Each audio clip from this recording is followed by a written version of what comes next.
What's up, everybody? It's Draymond Green. Make sure you subscribe to the Volumes YouTube channel below so you don't miss any more of this great content going forward. What's up, everybody? Welcome back to the Draymond Green Show, recording this late Sunday after we tied the series up 1-1. We responded as I said we would, as I thought we would. That's what championship teams are made of. You have to respond when things don't quite go your way, and we did. So let's get right into that. The Dubs beat the Celtics 107-88 in Game 2. Steph Curry had another great game with 29 points in 32 minutes and did not play a single second in the fourth quarter, which was absolutely amazing. Like I said last game, Steph gets off to a good start. Steph played great. I have to hold up my end of the bargain and make sure that we win that game. And he came out. What I thought was great is he didn't come out guns blazing like he did in Game 1. I think maybe for the first 6 or 7 minutes of the game, I don't think he had a point. And if he did, he maybe had 2 points. And he just allowed the game to come to him. He didn't chase after anything. He made the right play all game long, but especially in the beginning of the game, which was important to set a tone. Didn't come out just firing up shots like, oh, man, I was hot last game. I'm going to come back and get it going. And he really let the game come to him. And I thought that was absolutely amazing. Now, in saying that, he still finished the quarter, I think the first quarter, with 10 points. And that was totally not chasing anything. So I thought that was beautiful. And he scored in every which way. He scored a couple layups. He had a couple floaters, three-pointers, as we know. But it was really beautiful to see. And that's the maturity in Steph Curry. I know everybody just thinks, oh, man, he's this great player and great shooter, in which he is. But the maturity that I see, in coming out in Game 2 and not forcing anything and just letting it all come to him, because in that situation, you want it so much. Like, you're down 0-1. You want to come back strong. And so in that situation, you're really chasing after it. And that was huge for him to just let the game come to you, just let the game come to him, just like a seasoned vet does. And I know everybody's like, oh, man, Steph Curry's growth. Like, it's never too late to grow. It is never too late to grow. And actually, to take that a step further, in this game, once you stop growing, you're done. And so for us, with Steph, continuing to improve and everyone to continue to improve, you have to continue to improve at this level because everyone else is. And if you're not improving, you just get passed by. So I thought that was huge by him. It was absolutely amazing to see Gary Payton II back on the floor with us after missing, at least a month since the Memphis series, and where he went down with obviously the unfortunate fall that led to him fracturing the bone in his elbow. You immediately saw his impact on the game. Defensively, his demeanor, his mindset. He got a couple putbacks, which were great. He got a couple layups off drop-offs, hit the corner three. Let's talk about that corner three because that was huge. You figure after not playing a month, you get a fast break where GP will finish that 8 times out of 10. Misses the layup and then misses both free throws. His next shot is the corner three, which he responds and makes the corner three. Right in front of their bench. Now, for those that are listening that have played in the NBA, which is not very many people because not many people have played in the NBA, when you're in front of an opposing team's bench and you're shooting that corner three, the things that are coming out of that bench is the reason why you see everyone when they hit a corner three and somebody in front of someone's bench, they turn and look, they turn and say something. Because the things that are coming from that bench, we will not repeat here. And we talk some shit on the Draymond Green Show. We will not repeat the things that comes away from the benches when you're shooting right in front of an opposing team's bench. So to miss the 2 free throws, have a short-term memory, and can that corner three it was a very timely three, by the way.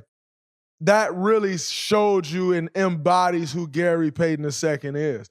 And like I said, he had his hands all over that win. You can feel the impact, and it was so great to have him out there. I mean, his defense was it's GP. He defends. And his defense, I mean, it looked like he hadn't missed a month or 4 or 5 weeks.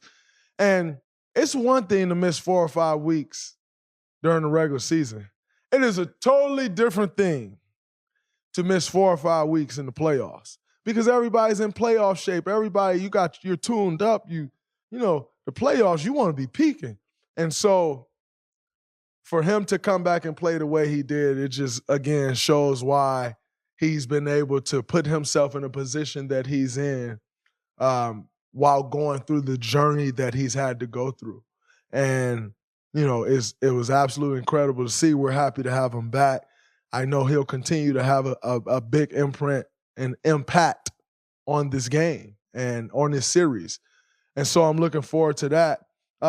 It was also good to see Jordan Poole start to find a rhythm on offense. I think that'll continue to get better. I think he'll continue to get more into a groove. He'll continue to find his spots more and more. But I think there's also something to say for, you know, a young guy in his 3rd year playing in his first NBA Finals. And you were able to see him shake a little bit of that tonight. And I thought that was impressive. The 2 bombs, the 1-3 right before the half, and then the bomb from nearly half court or from half court. I mean, that was beautiful. It came not before the half, before the end of the 3rd quarter. It came at a wonderful time. We were able to push the lead from 14 to 23. And going into the 4th quarter up 23, all it takes is one blow from there. You know, you throw one punch, and that's kind of it. And that's what happened. We threw a punch. I think we ended up going up 27 or 29 or something like that. And then they pulled the plug. I was a little shocked to see them pull the plug so early, but I do understand it and I respect it. But I did not expect to come back out of that timeout and they had pulled the plug. And not totally, like they still had Pritchard out there, Payton Pritchard. They still had Grant Williams out there. But for the most part, they had pulled the plug. Now, in saying that, that is a championship organization, and those guys didn't come in and quit. They continued to fight and battle. And we had to continue to close the game out. You don't want to we saw ourselves come back. And the world saw us come back from down 29 or whatever it was to Dallas and make it a game there in the last 3 minutes. So we didn't want to do that. When you get into these playoff series, you got a chance to put a team away. You want to do that because you don't want any freak injuries. I told the guys on the bench right away, I said the worst thing that can happen right now is we have to bring Steph Curry back in the game. And we were able to hold off on that and not allow that to happen. I don't think Wiggins came back in either, if I'm not mistaken. And so that was great. It was absolutely incredible. Let's talk about the Celtics a little bit, about our defense a little bit. I know we talked a lot about our offense and defense. We talked about the defense with Gary Payton, but overall, we talked about a few players. But let's talk about our defense. I thought our defense was flying around tonight. And for me personally, you obviously saw the first jump ball, then the second, the very next play, was able to knock it away from Robert Williams. But for me personally, I wanted to come out and establish ourselves on that end right away. And although they took a 13-5 lead to start the game, they felt us the entire time. And that set the tone for the game. And that was very important for myself, to come out and set the tone on that side of the ball.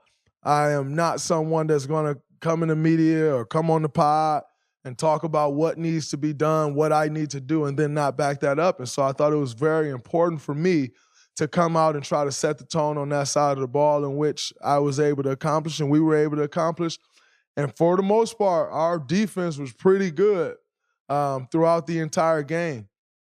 it was very important that we limited their role players that went off last game. You know, Smarty, Al Horford, and Derek White. They combined, like I said before, 15 for 23 from three. And for us to come out, they combined for 2 for 7 from three tonight. What that says is not only did we get into them and make them do other things, but we didn't give them open looks. And, you know, those guys, they're not going to come out mix, taking threes. So if the three just isn't there, they're not going to take them. And so the fact that they only combined for 2 for 7 from three says a lot about our defense and the emphasis we put on making sure we contested shots. I thought they had so many open looks in that game one. And early on, they weren't hitting them as much. Those guys were hitting, but they weren't hitting them as much. But then the floodgates opened there in that third quarter and on into the fourth quarter, and they didn't miss. And so, and like I said before, I thought that was a direct impact from Al Horford getting a walk-in three to start the game, from Derek White getting 2 semi-open threes to start the game and knock him down. Smart got an open three. And so we just wanted to take that stuff away at the beginning of the game and not allow those guys to find a rhythm, and I thought that was important. I had a closeout on Derek White there in the third quarter, deep corner in front of our bench, and I just smothered him. And the reason I smothered him the way I did was because I was just having a flashback of a couple of the threes that he hit when guys were draped all over him in game one. And I'm like, nah, I need to like be all over him so he can barely get the shot off. And obviously it hit behind the rim. It was great. But those are the type of things that you have to do, especially being down 1-0. You got to come in, you got to get the game at your pace, your tempo, and then you want to come in with the proper level of physicality. And I thought we did a great job of that tonight, and it showed. 15 steals we had tonight. That was huge. You know, we created a lot of turnovers. We were able to get points off those turnovers. And, you know, so to come up with 15 steals, that's very, very, very impressive stat. But it goes to show our activity level on that side of the ball and how important that was. And so that was great. I thought Jayson Tatum got off to an absolutely incredible start in the first half. I think he had 21 points or 24 points at the half. And, you know, we all watched TV. We all saw how he responded in games after he had struggled. And he did the same thing tonight. He came out guns blazing, got off to a really good start, had his team in a good position. And Jaylen Brown got off to a good start as well. He hit 1-3, then he hit the 3 over me, then hit another 3. And, he got off to a really good start. But ultimately, over the course of 48 minutes, we were able to get him contained as well. And so that was a really big deal. You know, their offense starts and stops with those two guys. Obviously, they are the playmakers. They are the scoring threats. Not that everyone else is a scoring threat, because everyone they put on the floor is a scoring threat. But those two guys are the ones that really make the team go. And Marcus Smart. But to get those two guys contained allowed us to get the game at our pace and our tempo and play our brand of basketball, which was huge in us taking this win. Before we get into the mailbag questions, one more thing to discuss, which is what I've just found out post-game is like, you end up seeing all the stuff on Instagram. The small technical foul controversy. You've probably heard of our official sponsor for the NBA Finals, FTX US. FTX has made a name in sports by being the Warriors' official cryptocurrency partner and working with the Miami Heat Stadium, the MLB, with the patch on each umpire, and the likes of Steph Curry, Tom Brady, and more. FTX US is one of the largest crypto companies in the US, trusted by millions of users, and is the easiest and safest place to buy and sell cryptocurrency, with fees up to 85% cheaper than competitors. They will also soon be launching stocks on their platform. Stay tuned for more updates from FTX right here on the channel during the finals, as they will be doing a giveaway for basketball fans. Download the app today and keep an eye out for announcements on the next episode. This is Steph Curry. He's the MVP of cryptocurrency. No. But you are an expert, right? Definitely not. I'm not an expert, and I don't need to be. All I need is FTX. It's the place to learn about crypto. I'm definitely making an NFT of this. I saw where Javi said, you're making the decision like if someone has a tech or not. And the reality is that makes sense. Like, people want to try to make it out to be a controversy. That makes sense. Like, nobody's paying to watch this stuff to see guys get thrown out of the game and you not see the game you want to watch. Like, and so I understand and agree. Like, yes, if there is something egregious and, then I'm going to get thrown out. As we know, nobody's sparing me. Nor do I expect to get spared, nor do I want to be spared.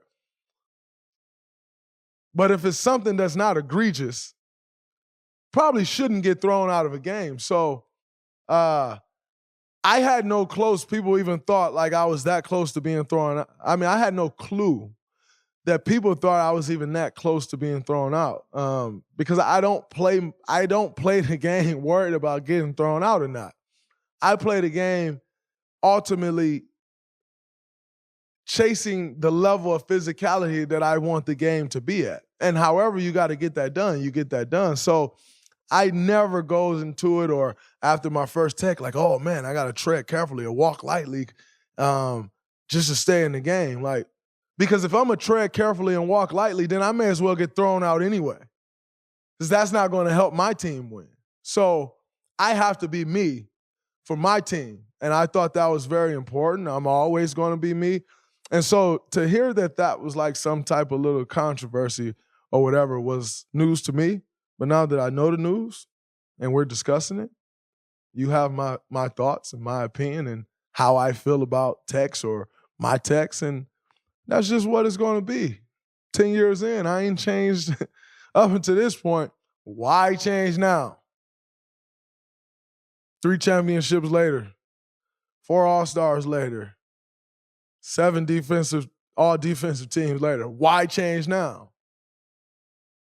Being who you want me to be or who you think I should be don't work for me, but being who I am and who I know I am and staying true to that works for me. So I'm always going to stay true to that, and you don't have to worry about that. That's it, and that's that. But before we get out of here, as I do have to pack to head out to Boston at 9 a.m., Jax, you got a couple mailbag questions for you. Also, by the way, as you all must know, Jackson is pissed off. He is a Boston Celtics fan, as our loyal listeners and subscribers know at this point, who we greatly appreciate you tuning in and checking the pod out. We don't take that for granted. Jackson's pissed off, just so y'all know. His Celtics lost. Let's see what Jackson, you got something to say for yourself before you get in these money bag questions? Nah. I'm sorry, money bag. Mailbag. Money bag works too, though, baby. It was a fun, competitive first half. And then the third quarter just kind of got away. That happens. Fourth quarter got away from the Warriors in game 1. Third quarter got away from the Celtics in game 2. It happens. Tell me about it. I know that feeling too well. It's all right. Brother. It's all right. I mean, the Celtics, look, I got allegiances in both camps now, so it's okay. But the Celtics got the split on the road that they were trying to get, and now they're going back to Boston. You got to protect home court. That's exactly right. Now for the mailbag, before I get too over my head talking about this game. From Andrew Pimentel, at Andrew Pimentel, what type of basketball player do you think every team needs, whether it's in the league, high school, etc.? What type of basketball? I think every team needs a leader. You can get into all the nuances of like every team needs a shooter, every team needs point guard, or every team needs this or that, or big man. Every team needs a leader. If you don't have a leader on your team, you can have as much talent as you want. It'll never work. Or little talent as you ever want. You can do more with a great leader on your team and less talent than you can do with a team that is filled with talent and has no leadership. because it's all going to come crashing down. Because when you have a team full of talent, you also have a team full of egos. You have a team full of guys that know they are extremely talented. And so one thing that every team needs is you have to, and I repeat, you must have leadership. From Emily Kate at M Sports Takes, if you weren't with the Warriors, where else would you want to play? If I was not with the Warriors, where else would I want to play? And I am going to make sure. Yeah, be careful. I do not get fined for tampering here, Emily. To be 100% honest with you, if I was not with the Warriors, I used to think about that all the time. Like, where am I going? Where would I like to play if I'm not with the Warriors? Blah, blah, blah.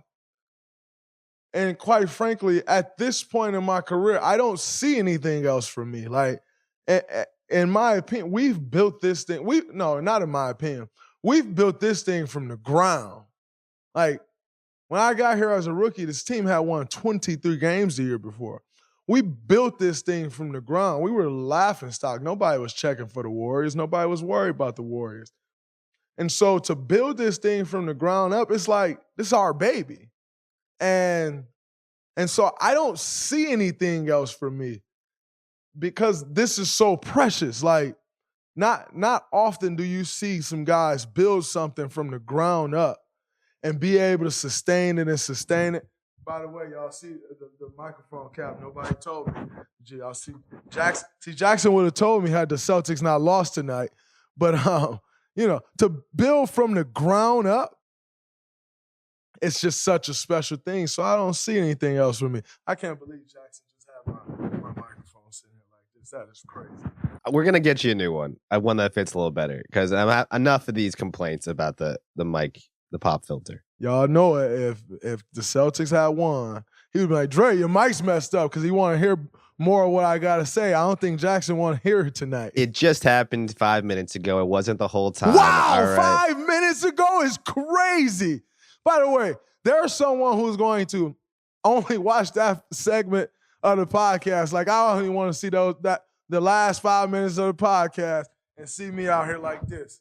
But it's cool. I think we got one more mailbag question. We usually do 3. Jacks, you got one more for me? I do. From our boy Charlie at Playoff Draymond. Have you ever thought about writing a book about your career? If so, what would the title be? I do want to write a book one day, but not today.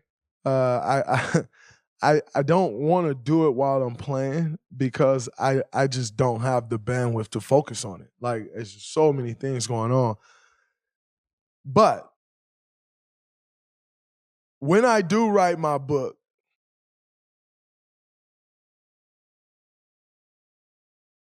I'm not sure what the title would be. I think I got some good titles, like The Misunderstood Man, or The Guy That Does Not Care That He's Misunderstood, or something of that nature, Charlie.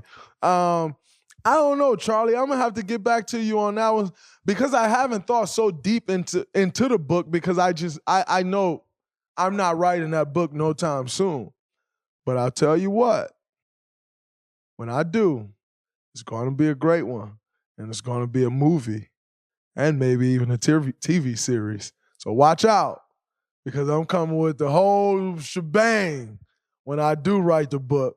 I'm going to go at people like Uncle Oak just went at people in his book. Shout out to Uncle Oak book, man. Charles Oakley wrote a book. And for those of you that have not read his book, you should definitely go check it out because it is some stories in there that you cannot get anywhere else. So my book may be a little bit like that. Not quite Uncle Oakish. Uncle Oak went deep. But you got to hear some of this story. You're going to get some of these. And a reminder to also, as you check out Uncle Oak's book, check out our podcast with Uncle Oak on the Draymond Green Show, as well as reminder to submit your mailbag questions on Twitter, #the Draymond Green Show. Definitely appreciate the mailbag questions. Always a fun time incorporating you, our subscribers that we love. Anytime we can do that, it's always great. Until next time, I will be coming to you from Boston, Massachusetts. But I'm going to go pack, kiss my kids, kiss my wife, and get ready to take this show on the road. That's it from this episode of the Draymond Green Show. I will talk to y'all Wednesday after Game 3. That should be a win. Let's hope it's a win. Let's do all we can to make it a win. Until then, that's a wrap. Peace.